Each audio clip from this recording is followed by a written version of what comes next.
Hey everybody, it's midnight again, and welcome to Rotting Flesh Movie Reviews, slashing through the snow this month, guys, and I'm your host, Billy Pop. Tonight we're taking a look at a 2015 movie called Krampus, directed by Michael Dougherty. I want to say Dougherty all the time, but it's Dougherty.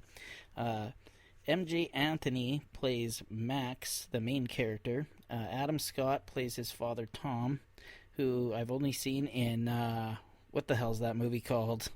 Step Brothers. Tony Collette is in here as his mother, Sarah. David Koechner is Uncle Howard. Conchetta Farrell is Aunt Dorothy, and Krista Stadler is Granny. So, anyways, I heard this was in the same universe as Trick or Treat. Correct me if I'm wrong. I just heard that. I'm not sure if it's true or not. I think it is, though. Anyway, we open to a kind of a Walmart-esque store on Black Friday with a bunch of people rioting over Christmas gifts, like beating each other up, running over each other. There's children crying in the chaos. Excuse me. And our main character, Max, is getting into a brawl in the middle of some kind of Christmas play.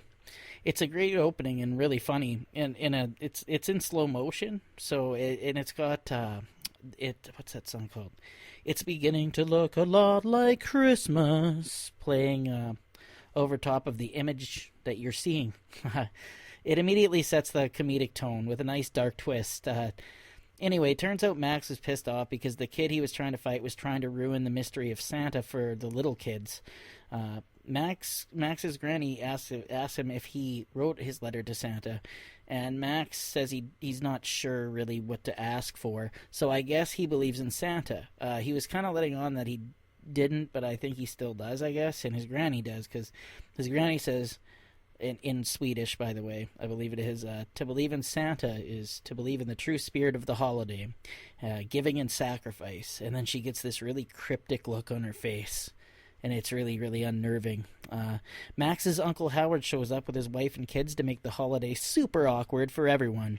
Howard is the classic gun enthusiast and prepared type, probably has a bunker, he owns a Hummer, that kind of guy. He makes Max's dad feel pretty uncomfortable and makes fun of him a lot. It's pretty emasculating. Aunt Dorothy also shows up, and it seems like Max's mom doesn't really like her all that much. They kind of bicker back and forth over food and hot dogs or some shit. You gotta watch the movie. Anyways, they have the classic movie Christmas dinner getting ruined, just like in a lot of other Christmas movies. It definitely gets ruined when Max's cousins decide to open his letter to Santa and read it out loud in front of everyone. And in the letter, he asks Santa to help his family, his cousins and his uncle, and everybody at the table, making them all kind of quiet. Anyways, the cousins make fun of him, and it made him mad, and he turns into Mighty Max. Poor little fella looks so sad. He ends up getting into this brawl with them, and him and his family, or he tells his family, that he hates them, and tears up his letter to Santa and throws it out the window. The town goes dark, and the audience knows this is bad juju. The next day is December 23rd, and the power is out. There is a mysterious snowman in the front yard, and it's blizzarding.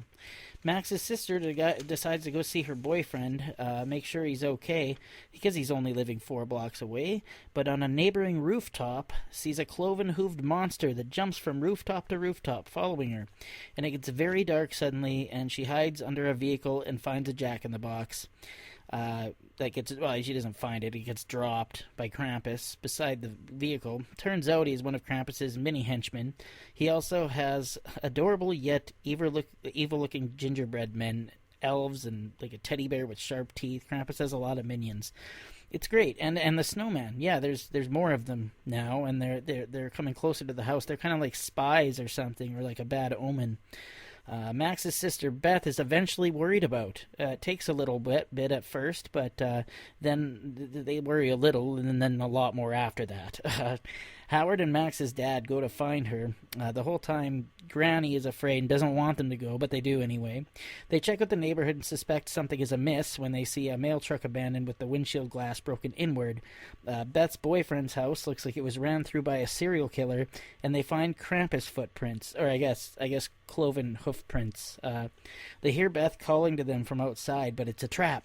by Krampus. It's not Beth, or maybe it is, but either way, that's not who they see. Barely escaping with their lives, they make it back to their home on foot because their Hummer has been blown to smithereens. This whole time, it's obvious Granny knows some shit, but she doesn't say anything. But later on that night, as the family sleeps, and sugar plums and shit are dancing in their heads, a gingerbread man is lowered down the chimney on a hook, or a chain, I guess, with jingle bells on it, to entice Howard's little pudgy son to take a bite of him. The kid gets roped and pulled up the chimney. The whole family is now aware something is fucking up. Granny suddenly begins to speak English. Yeah, she was speaking Swedish the whole time till now. They actually do mention that. Anyway, she tells a story of when she was young and stopped believing in Christmas, and Krampus came for her family, but before he did, one of her parents rips her stuffed Santa in half, and I figured that was super unnecessary. It was actually like, she was like, my family also didn't, love Christmas, and then it just shows one of her parents, I don't know which one, rip her toy in half when she tries to be like, look, it's Santa Claus, and they just rip it. And I was like, wow. Anyways, he took everyone in her family away except her. In return, he gives her one of Hell's bells. It's a kick-ass bell. It looks really cool. After her story, Krampus takes members of the family one by one, kind of predicted by Granny, until Max is the only one left.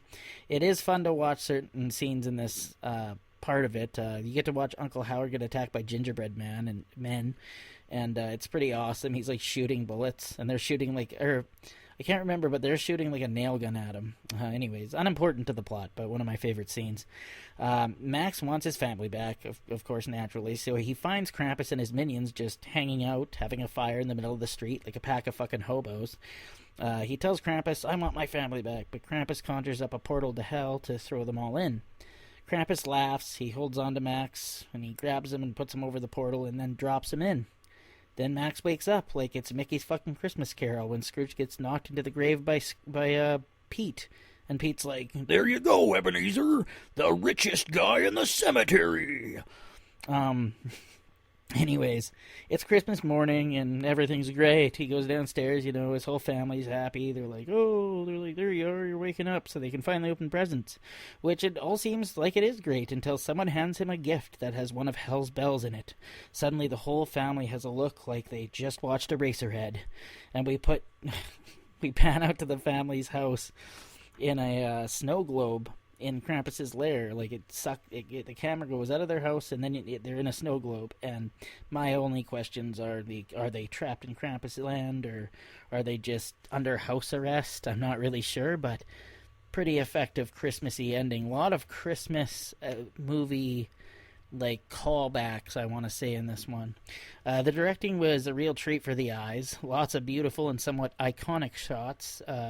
The set's really nice, and the whole setting felt extremely cold. It did feel like Christmas, and they did do, some heartwarming Christmas stuff, but some of it fell flat. But that's more about the writing. Anyway, M.J. Anthony as Max was a really good child actor. He pulled it off very well, I thought. Adam Scott as his dad, on the other hand, is very, very kind of just one. I don't know. He doesn't really make many faces. Like, he's just kind of got the same fucking stunned look in his eyes the whole movie. I don't think he's a very good actor, honestly. Toni Collette, she is a great actress. She was in Hereditary and United States of the United States of Terra, and that was arguably her best role in my opinion. Show got canceled, total tragedy, but she didn't get much to do in this movie, so I wouldn't judge her acting based on this. David Koechner as Uncle Howard kind of reminds, I think, everybody probably of that one uncle in the National Lampoon Vacation movies. He's totally that guy, but a little more serious, basically. Way more serious, actually. Conchetta Ferrell as Aunt Dorothy, she's just exactly who she always is. She's in, every Adam Sandler movie. Granny was awesome. Whatever. The music was impactful at most points of the film. The score was epic, and it kind of felt cold itself, although it could have been more Christmassy. I'm going to say that much. The Christmas songs, though, that they played in the movie are they're always welcome. The effects were good. They used CGI pretty well with the organic effects. I have to say, I wish they went a little more organic, but that's probably being picky. I mean, Krampus looks great, and I'm always picky when it comes to that shit. And I've never made a movie, so what do I know? The minions are mostly pretty cool. I will say that I didn't care much for the elves because they could have literally been a character in anything. They didn't look like elves to me. Mostly the cutesy characters were the best, actually. I don't know. It was they were all pretty neat, but some stood out more than others. I'm going to say that. All in all, this is a fun movie for Christmas. It's not rated R, so your kids can watch it. But I mean, writing wise, it's kind of paced odd. Not terribly, but there are parts that are supposed to be heartwarming, like I said. And they're mostly just drag the pace down. I think they tried to do the heartwarming thing, but it didn't quite pay off for some reason in this. I don't know why. I think it paid off better than a lot of rated R Christmas movies, but it just, I don't know, it didn't fill me with Christmas joy till maybe the very last scene of the movie, but then it gets kind of dark again, so I don't know. This is very minor. Otherwise, the writing's fine. I like Krampus. It did what it set out to do. It's perfect for a spooky Christmas movie, and it didn't it's right up there with like Gremlins, in my opinion. It's got that same vibe for a family Christmas film. So I think for this one, it's not like it's one of my favorite-ish Christmas movies, but it's not like top 3, or maybe it is. I don't know. But after watching it for like the 8th time or whatever it's been, I'm probably going to give this like a 7. It's not bad. It's definitely, your kids will love it. So if you have kids, definitely watch Krampus with them. Maybe not the sensitive ones. They might get a little scared, but it's because Krampus looks fucking intense. He himself, effects-wise, he was the coolest part. He looked like a mock-up, fucked-up, dead Santa Claus with horns, and he's huge, and it is pretty cool. I don't know if they ever made a figure of that, but I'm sure if you are a figure collector, that's something you're going to want. So anyways, guys, thank you for listening. I don't know what I'm going to do next. If you have any suggestions, let me know. And I'll see you guys next time on Slashing Through the Snow here on Rotting Flesh Movie Reviews. Merry Christmas! That Midget Production.